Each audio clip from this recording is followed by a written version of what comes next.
I'm Chef Benita Woods. I'm going to show you how to make one of my favorite spinach salads. Now, I'm going to start it with some baby spinach because it's already easy, put together. It's tiny, delicate tasting. I don't have to cut it up and clean it. And it comes in these handy containers.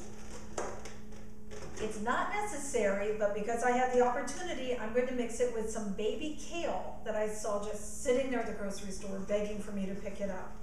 This kale is loaded with all kinds of micronutrients, calcium, vitamin D. It's one of the healthiest foods on the planet. If you look at the nutrient scale of what food is best for you on a scale of 1 to 1,000, kale ranks 1,000. It is literally considered a superfood. And these baby kales are very, very tasty, so cute. So I'm going to combine the spinach and the kale into my salad bowl here. I'm going to mix with it some orange. The reason I'm using an orange is most of the time when you make a salad dressing, you put a little bit of vinegar or some sort of acid.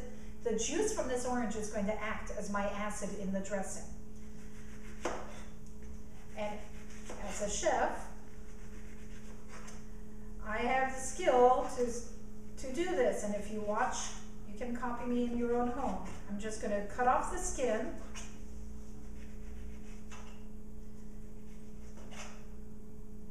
And then I'm going to remove the segments out of the orange, just like your morning grapefruit,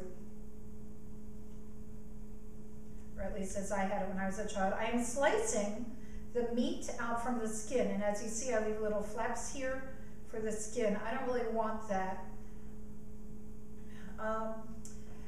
If you just want to peel the orange and take the segments whole, you can do that, but then you're not going to get all the juice out. So you'll have to sort of rough chop them or some such. Okay, here we go.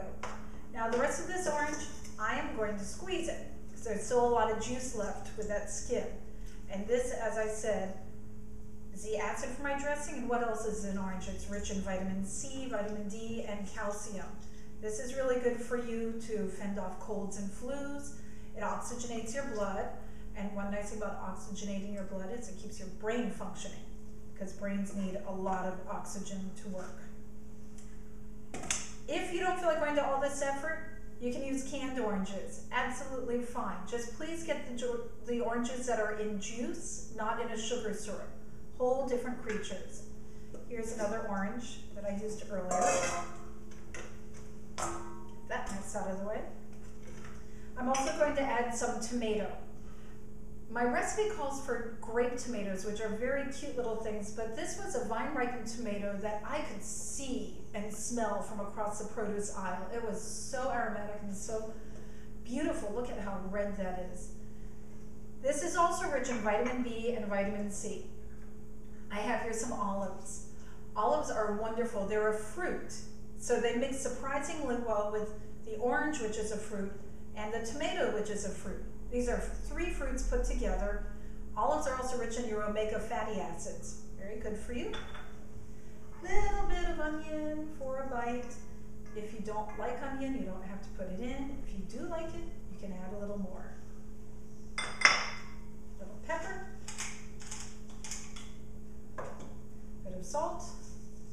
You don't need to add too much salt or you'll overwhelm the sweetness of the other flavors. And again, the olives are a little salty. Little bit of olive oil. Omega-3s, omega-6s, make your body happy. So I'm going to toss all of this together. Then using the juice from the orange, you can see there's like a lot of juice in there, a lot of liquid.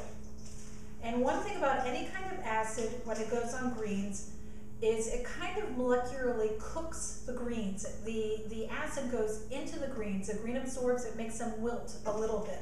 That's why your salads wilt after they've been sitting on the table for a while.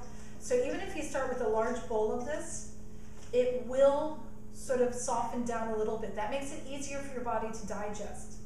Also, because it's an orange and not a vinegar, it's a lighter acid, easier for on the greens, so they don't wilt as quickly as they would if it was a sharp, harsh vinegar. The final touch, I'm going to add a little bit of shaved Parmesan cheese. I just just think that that's a lovely garnish to this. The creaminess of it works well with the natural creaminess in the olives, and it balances out the acidity of the other fruits and the onions. Here you go, a lovely spinach salad, unusual, great to serve at dinner parties. Most people have never seen anything like this. Easy to make, super good for you, and something fun to share with your friends.